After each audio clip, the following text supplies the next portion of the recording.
آئیے ذرا قرآن کریم کے چند ایک مقامات کا جائزہ لے لیتے ہیں، پھر چند ایک احادیث کو دیکھیں گے۔ چونکہ قرآن بھی، اگر قرآن کریم نے کسی عبادت کو سب سے زیادہ مرتبہ ڈسکس کیا ہے تو وہ نماز ہے۔ پڑھ لیں قرآن کریم میں آپ، اور پھر نبی کریم صلی اللہ علیہ وسلم میں جب آپ احادیث کا مطالعہ کریں گے تو اللہ کے وسلم نے کچھ لسٹ مرتب کی ہے نا چیزوں کی، جیسے لسٹ مرتب کی اللہ کے وسلم نے ایمانیات کی، وہ چیزیں جن کا تعلق انسان کے عقیدے کے ساتھ ہے، اس ایمانیات کی لسٹ میں اللہ کے رسول صلی اللہ علیہ وسلم نے اور قرآن کریم نے بھی سب سے پہلے عقیدہ توحید کو رکھا۔ اور پھر دوسری طرف اگر آپ قرآن و سنت کا مطالعہ کریں گے اور دیکھیں گے کہ جب کبھی اسلامیات کی عملی زندگی کی لسٹ کو مرتب کیا گیا اور بتایا گیا، پوچھا گیا اللہ کے وسلم سے ای العمل احب الی اللہ، اللہ کے رسول سب سے بہترین محبوب عمل اللہ کے ہاں کون سا ہے؟ گویا صحابی کا سوال یہ ہے کہ گویا مجھے لسٹ بتائی جائے جو عمل کے اعتبار سے ہیرارکی شو کرتی ہو۔ تو نبی کریم صلی اللہ علیہ وسلم نے کہا الصلاۃ، نماز قائم کرنا، اور ایک دوسری روایت میں الصلاۃ لوقتها، نماز کو اس کے وقت پہ ادا کرنا۔ گویا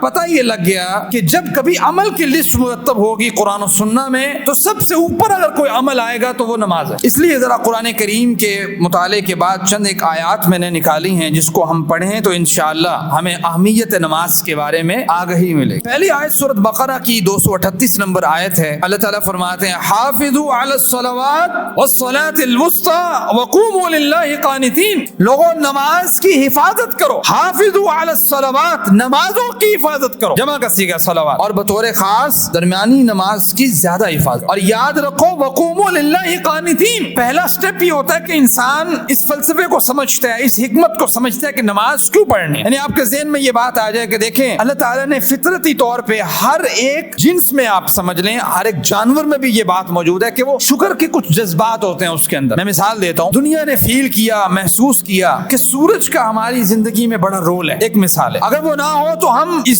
زمین کے ٹیمپریچر کو برداشت نہیں کر سکتے۔ اور ایون اگر کوئی اپنی لکڑیاں جلا رہا ہے، کوئی لکڑی اگر جلاتا ہے، آگ لگاتا ہے، ایک لکڑی اس کو اگر آگ لگ جاتی ہے تو اس کے پیچھے بھی اگر آپ اثر دیکھیں گے تو سورج کا ہے، یعنی سورج کی جو ہیٹ ہے وہ اس لکڑی کو سکانے کا باعث بنے گی تو لکڑی جلے گی۔ تو پتہ یہ لگا کہ جس کسی نے دیکھا اچھا سورج کا ہماری زندگی میں بڑا رول ہے، تو ایک قوم ایسی پیدا ہوئی جس نے کہا سورج کا شکر ادا کیا جائے، یعنی وہ اپنے محسن کا شکریہ ادا کرنا چاہتے تھے کہ سورج ہمارا کیا ہے، محسن ہے۔ اسی طریقے سے آپ دیکھیں کہ جانور کو کبھی آپ نے پانی پلایا ہو یا کوئی اس کے ساتھ آپ نے ہمدردی کا رویہ کیا ہو تو فطرتی طور پہ ایک چیز یہ ہے کہ اس کی آنکھوں میں اب ذرا، چونکہ انسان تو ناطق ہے نا، بولنے والا، وہ اس کی زبان کو نہیں سمجھ سکتا، تو آپ اگر اس کی آنکھوں میں ذرا غور کریں، اس کے حرکات پہ غور کریں تو وہ تشکر کے اس جو ہے نا وہ انداز میں ہوتا ہے کہ یار یہ آپ نے میرے اوپر مہربانی کی ہے، مجھے یہ چیز آپ نے دی ہے۔ وہ یہ تو فطرتی چیز ہے کہ انسان کیا کرتا ہے، شکر کے جذبات اس کے اندر ہیں، حیوانوں کے اندر شکر کے جذبات ہیں۔ اب یہ اس بات کو آپ سمجھیے، اب سمجھنا انسان کو یہ ہے ان فی خلق السماوات والارض، ان زمینوں آسمان پہ جب انسان غور کرتا ہے، واختلاف اللیل والنہار، رات اور دن کے آنے جانے پہ غور کرتا ہے، ویتفکرون فی خلق السماوات والارض، اللہ کی تخلیق پہ غور کرتا ہے، تو تب اس کو جا کے یہ بات سمجھ آتی ہے الذین یذکرون اللہ قیاما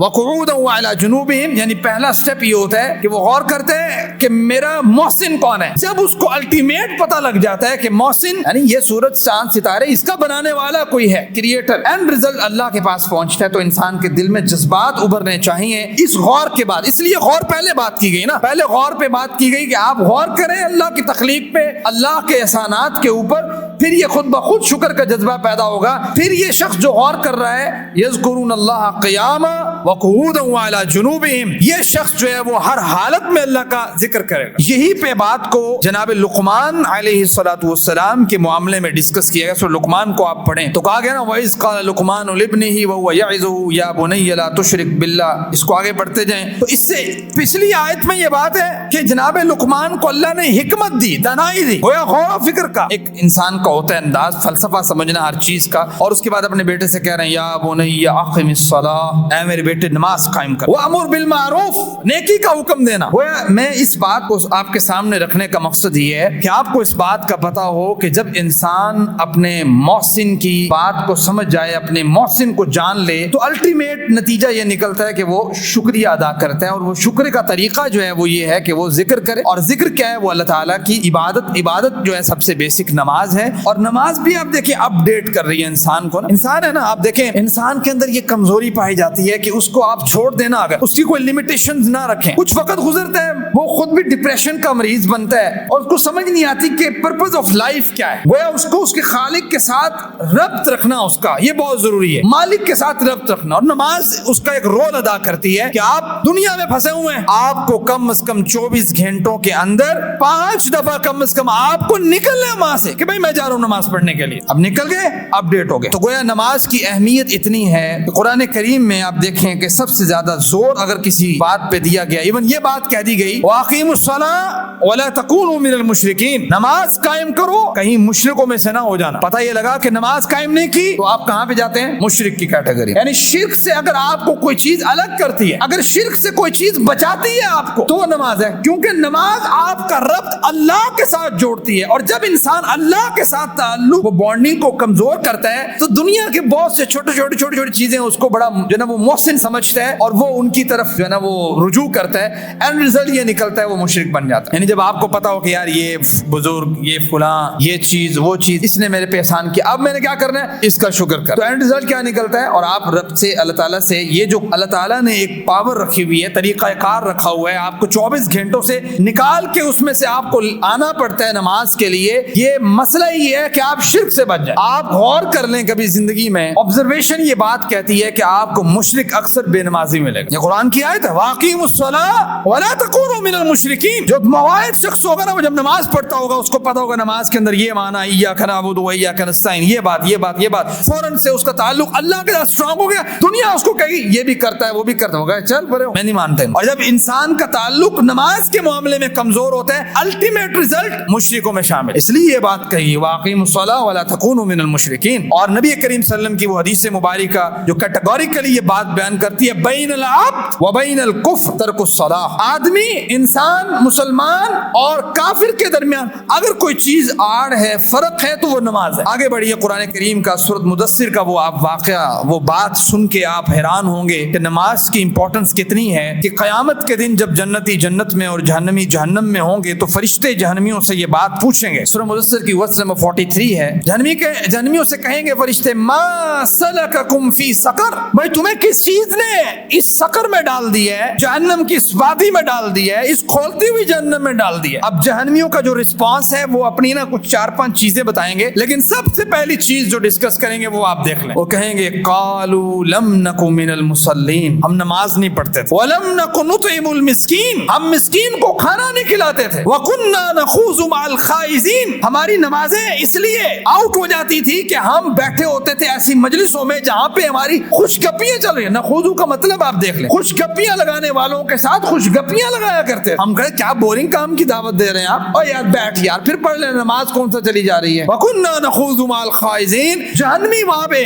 اپنا جو ہے نا وہ عذر پیش کریں، بات رکھیں گے کہ ہم سے غلطی کیا ہوئی تھی کہ ہم نے ان چیزوں کو چھوڑا اس لیے کہ 4-5 لوفر قسم کے دوست ہمارے ساتھ تھے اور وہ ہمیں خوش گپیوں میں لگا کے رکھتے تھے، ادھر کی چھوڑتے تھے، وہ ادھر کی چھوڑتا تھا، ہاں ہی کر کے ہم نے نمازوں کی کوئی فکر نہیں کی، اینڈ رزلٹ یہ نکلا کہ ہم جہنم میں۔ وَكُنَّا نُكَذِّبُ بِيَوْمِ الدِّينِ، گویا انسان جب یہ کام کرتا ہے، obvious بات ہے، الٹیمیٹ نتیجہ یہ ہے کہ وہ عملی طور پہ آخرت کا وہ کیا کر رہا ہے، انکار کر رہا ہے۔ آئیے قرآن کا ایک اور مقام کو سمجھیے گا، بندے کے ذہن میں یہ نہ ہو کہ کہیں یہ کافروں کی بات نہ ہو رہی ہو نا، ہمارا یہ بھی بڑا مسئلہ ہے کہ ذہن میں سوچ رہا تھا یار یہ تو آیت شاید کافروں کے متعلق ہو کہ انہوں نے کہا ہم نماز نہیں پڑھتے تھے، وہی ایمان کے بعد نماز کا سٹیپ ہوتا ہے، لیکن پھر بھی قرآن کریم کا ایک اور مقام ذرا دیکھیے، سورہ مریم کی ورس نمبر 59 ہے، اللہ تعالیٰ فرماتے ہیں فَخَلَفَ مِن بَعْدِهِمْ خَلْفٌ، انبیاء کا سلسلہ دنیا سے گیا، اس کے بعد ایک طبقہ ایسا آیا ان کے پیچھے، اضاعوا الصلاۃ، انہوں نے نمازوں کو ضائع کیا، واتبعوا الشہوات، انسان اس کی جو انٹرنلی جو اس کا اللہ تعالیٰ نے اپنا نفس رکھا ہے، جو اس کو نفس امارہ آپ اس کو کہیں، نفس کی ٹائپس میں سے ایک ٹائپ، وہ نفس امارہ اسے غلط کام کی طرف لگاتے ہیں، تو اللہ تعالیٰ فرماتے ہیں واتبعوا الشہوات، جب اس نے نماز کو ترک کیا، ضائع کیا،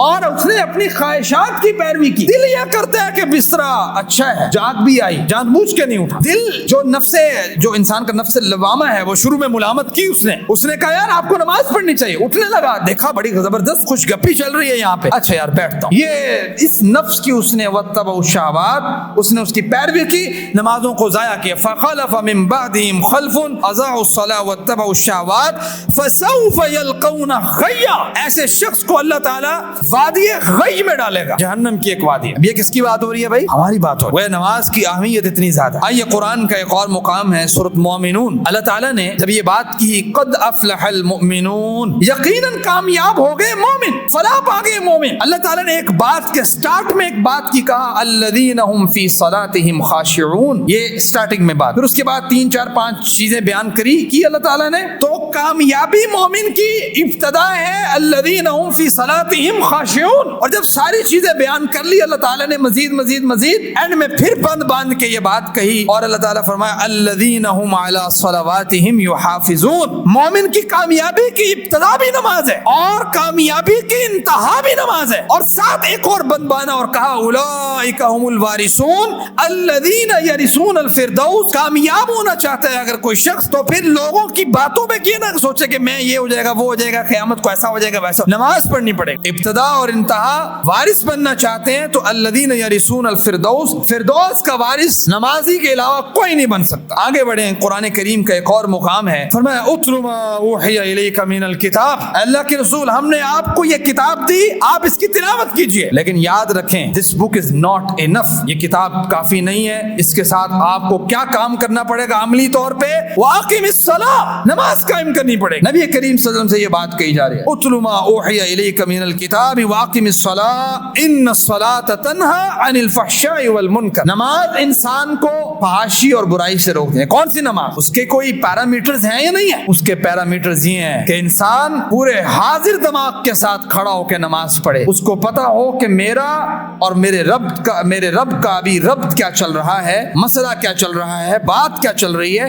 اس لیے یہ بات کہی کہ دیکھیں, ایک بات یہ ہے کہ جناب موسیٰ علیہ السلام سے جب اللہ تعالیٰ کلام کر رہے ہیں تو کہا وَكَلَّمَ اللَّهُ مُوسَىٰ تَكْلِيمًا, موسیٰ نے اپنے رب سے کلام کیا اگرچہ من ورائی حجاب میں, اور ساتھ نبی کریم صلی اللہ علیہ وسلم کو اللہ تعالیٰ نے معراج کروائی اور وہاں پہ کلام کیا من ورائی حجاب. اور مومن کے بارے میں نبی کریم صلی اللہ علیہ وسلم نے کہا کہ دیکھو نماز مومن کی کیا ہے؟ معراج ہے. اب مومن کی معراج کیسے ہے بھائی؟ مومن کی معراج ایسے ہے کہ جس طریقے سے انبیاء اپنے رب کے ساتھ, نبی کریم صلی اللہ علیہ وسلم اپنے رب کے ساتھ معراج پہ کلام کیا. آپ یہ تصور کریں یہ میرا اور میرے رب کا مکالمہ ہے, جس کو سپورٹیو حدیث یہ ہے کہ جس میں نبی کریم صلی اللہ علیہ وسلم نے کہا نا, بلکہ حدیث قدسی ہے کہ اللہ تعالیٰ فرماتے ہیں کہ نماز میرے اور میرے بندے کے درمیان میں نے تقسیم کر دی ہے. بندہ کہتا ہے الحمدللہ رب العالمین, میں اسے یہ کہتا ہوں, الرحمن الرحیم میں اسے یہ کہتا ہوں. گویا آخر میں اللہ تعالیٰ فرماتے ہیں جب انسان کہتا ہے اہدنا الصراط المستقیم صراط الذین انعمت علیہم غیر المغضوب علیہم ولا الضالین, میں کہتا ہوں یہ میرے لیے اور میرے بندے کے مابین ہے. تو پتہ یہ لگا کہ آپ کو نماز کی جو پیرامیٹرز ہیں جب آپ اسے کور کریں گے جس دن سے, اس دن سے ان الصلاۃ تنہی عن الفحشاء والمنکر کا جو مزہ ہے, جو لذت ہے, وہ انسان کو فیل ہو. دیکھیں کمزوری ہر ایک میں, مجھ میں ہے, آپ میں, لیکن کوشش ہو انسان کی, کوشش کرے کہ نماز کے اندر اپنے فوکس کو کلیئر رکھے. مقصد یہ ہے کہ آپ اپنے 24 گھنٹے کی مصروفیت سے نکل کے اللہ کے ساتھ ربط کو قائم کریں. آگے بڑھیں تو قرآن کریم یہ بات کہتا ہے وقال اللہ انی معکم لئن اقمتم الصلاۃ. اور یہ بات کتنی بڑی ہے, کتنی بڑی بات ہے کہ دیکھو اگر تم نماز ادا کرو گے, وقال اللہ انی معکم, تو اپنے رب کو تم اپنے ساتھ پاؤ گے. نماز ادا نہیں کی تو آپ کو اور اللہ تعالیٰ میرا یہ کام بھی کر دے. وہ وقال اللہ انی معکم, اللہ تعالیٰ کہتے ہیں کہ میں تمہارے ساتھ ہوں, لیکن شرط کیا ہے؟ لئن اقمتم الصلاۃ, اگر تم نماز قائم کرو. آئیے ذرا ایک دو احادیث مبارکہ نماز کی امپورٹنس کے بارے میں آپ ذرا دیکھ لیں. نبی کریم صلی اللہ علیہ وسلم کی یہ حدیث ابو داؤد میں, ترمذی میں موجود ہے. جناب ابو ہریرہ رضی اللہ تعالی عنہ اس حدیث کے راوی ہیں, مشکات کا حدیث نمبر 1330 ہے. فرمایا ان اول ما يحاسب به العبد يوم القیامہ. دیکھو قیامت کے دن اللہ کا بندے کے ساتھ سب سے پہلا اگر کوئی سوال ہوگا نا تو وہ کس کا ہوگا؟ نماز کا ہوگا. اور نماز کے سوال کے بعد اس بات کو آپ جان لیں فإن صلحت فقد افلح وانجح, اگر اس کی نماز صحیح نکل گئی تو باقی سارے معاملات بھی درستگی کی طرف مائل ہو جائیں گے, آسان ہو جائیں گے, الجھیں گے نہیں, وہ کامیاب بھی ہوگا اور نجات نجات بھی پا جائے گا. لیکن یاد رکھیں وَإِن فَسَدَتْ اگر نماز کے معاملے میں خرابی پیدا ہو گئی فَقَدْ خَابَ وَخَسِرَ پھر اس کے اگلے معاملات بھی الجھ جائیں گے. وہ اس کی جو ہے نا وہ اس کو سدھار نہیں پائے گا, کیونکہ یہ تو بیسک کام ہے جو اللہ تعالیٰ کی ڈیمانڈ ہے ایک بندے کے ساتھ کہ جس کے ذریعے انسان اپنے رب کے ساتھ تعلق کو قائم رکھتا ہے اور شیطان کے جو وسوسات ہیں اور وار ہیں اس سے بچ جاتا ہے. اور زمانے کی گندگیوں میں انسان چونکہ ٹریول کر رہا ہوتا ہے, چونکہ رہبانیت اسلام کا کوئی جز نہیں ہے, کوئی پارٹ نہیں ہے, اور اسلام رہبانیت کو نہ اڈاپٹ کرتا ہے نہ اس کو آپ کو اپریشیٹ کرتا ہے کہ آپ یہ کام کریں, تو گویا پتہ ہی لگا کہ آپ کو تو یہاں سے نکل کے کہیں پہاڑوں میں رہنے کو تو اسلام پروموٹ نہیں کر رہا, آپ کو تو یہ کہہ رہا ہے اسی جگہ پہ رہنا ہے, اسی کشتی میں رہنا ہے. اچھے لوگ بھی ہیں برے لوگ بھی ہیں, ساری چیزیں آپ کے سامنے ہیں, آپ کو اچھے مواقع بھی ملیں گے, برا موقع بھی پورا ہوگا آپ کے پاس, روکنے والا بھی کوئی نہیں ہوگا, بعض اوقات دیکھنے والا بھی کوئی نہیں ہوگا. اب کون ہے آپ کے ساتھ؟ وقال اللہ انی معکم لئن اقمتم الصلاۃ اگر آپ نماز قائم کرتے ہیں آپ اپنے رب کو اپنے ساتھ پائیں گے, اگر نماز قائم نہیں کرتے شیطان آسانی سے آپ کے اوپر حملہ ور ہو جائے. اس لیے یہ بات کہی کہ دیکھو نماز اگر تمہاری درست نکل گئی قیامت کے دن پھر باقی کام آسان ہوتے چلے جائیں. آئیے ذرا ایک اور حدیث مبارکہ سے اس چیز کا جائزہ لے لیتے ہیں, لیکن اسی حدیث کو جو میں نے ابھی آپ کے سامنے رکھا ہے کہ قیامت کے دن سب سے پہلا جو سوال ہے وہ نماز کا ہے. ایک اور حدیث مبارکہ ہے جو کہ بخاری مسلم دونوں میں موجود ہے, بخاری میں 6864 اور مسلم میں 1678 نمبر پہ موجود ہے. اس میں ذرا بات مختلف ہے اس سے. اس میں نبی کریم صلی اللہ علیہ وسلم کے صحابی عبداللہ ابن مسعود فرماتے ہیں کہ اللہ کے وسلم نے کہا کہ اول ما یقضى بین الناس یوم القیامہ فی الدماء, کہ سب سے پہلے فیصلہ اگر کسی چیز کا ہوگا نا قیامت کے دن تو وہ انسان کے خون کا ہوگا, یا کسی نے کسی انسان کا خون نہ کیا. اب بظاہر ان دونوں حدیثوں میں آپس میں اختلاف لگتا ہے کہ ایک حدیث کہہ رہی ہے سب سے پہلا آپ سے حساب نماز کا ہوگا, اور دوسری حدیث کہہ رہی ہے سب سے پہلے آپ سے جو حساب ہوگا وہ اگر آپ نے کوئی جان پہ ظلم کیا ہے, یعنی کسی کو مارا ہے, کسی کو آپ نے قتل کیا ہے, اس کا حساب ہو, خون کا حساب ہو. تو اس کی آپس کی تطبیق یہ بنتی ہے کہ حقوق العباد میں سب سے پہلے اگر کوئی حساب ہوگا تو وہ آپ کے خون کا ہوگا اگر آپ نے کسی کو کیا ہے, کسی کو مارا ہے, اور حقوق اللہ میں سب سے پہلا اگر کوئی سوال ہوگا تو وہ آپ سے نماز کا ہوگا کہ اللہ کے حقوق میں آپ نے کتنا کو جو ہے نا وہ معاملے کو مضبوط رکھا ہے. آئیے ذرا دوسری حدیث مبارکہ پہ ذرا غور کرتے ہیں اور بات کو ختم کرتے ہیں.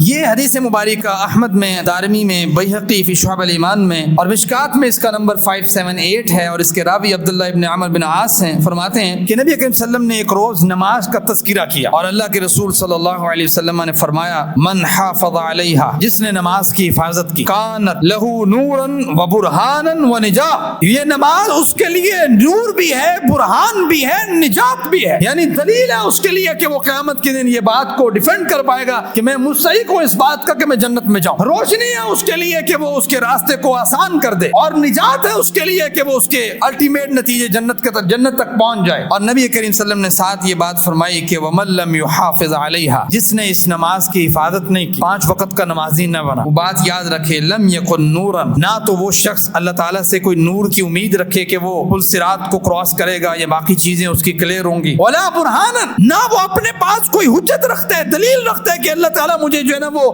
اس کے نتیجے میں جنت میں جگہ دے دے, ولا نجا, اور نہ اس کے پاس الٹیمیٹ نجات ہوگی کہ وہ جنت میں داخل ہو. ظاہری بات ہے اس کا نتیجہ آپ خود سمجھ لیں. اور اگلی بات اس سے بھی زیادہ سخت ہے جو بات کہتے ہوئے رونگٹے کھڑے ہوتے ہیں, اور وہ یہ ہے کہ انسان مسلمان بھی ہو لیکن نماز نہ پڑھتا ہو, اور پھر قیامت کے دن اس کا یہ حال ہو وکانا یوم القیامہ, قیامت کے دن ایسا شخص جس نے حفاظت نماز نہیں کی ہوگی مع قارون و فرعون و حامان و ابی بن خلف, کہ اس کے ساتھ وہی کام ہوگا جو قارون کے ساتھ ہوگا, حامان کے ساتھ ہوگا, فرعون کے ساتھ ہوگا اور ابی بن خلف کے ساتھ. اور یہ بات یقین مانے, یہ بات یقیناً بہت سخت ہے کہ ایک انسان ہو, کلمہ بھی پڑھا ہو اور نمازیں اس سے رہتی ہوں, باقی کام اس نے کچھ نیکی کے کیے ہوں, اور اس کا نتیجہ یہ نکل جائے, تو آپ اس بات کو خود سوچیں کہ پھر اس کا کیا اس نے پایا اور کیا کھویا. کلمے سے کچھ بھی نہیں پایا. کلمہ پڑھنے کا مقصد بھی یہی تھا کہ انسان کامیاب ہو جائے, اور کامیابی کی سیڑھیوں میں جو سب سے مضبوط سیڑھی تھی عملی طور پہ وہ انسان کی ویک رہ گئی, تو کیا کامیابی ہے. اللہ تعالیٰ سے دعا یہ اللہ تعالیٰ مجھے اور آپ کو عمل کی توفیق دے.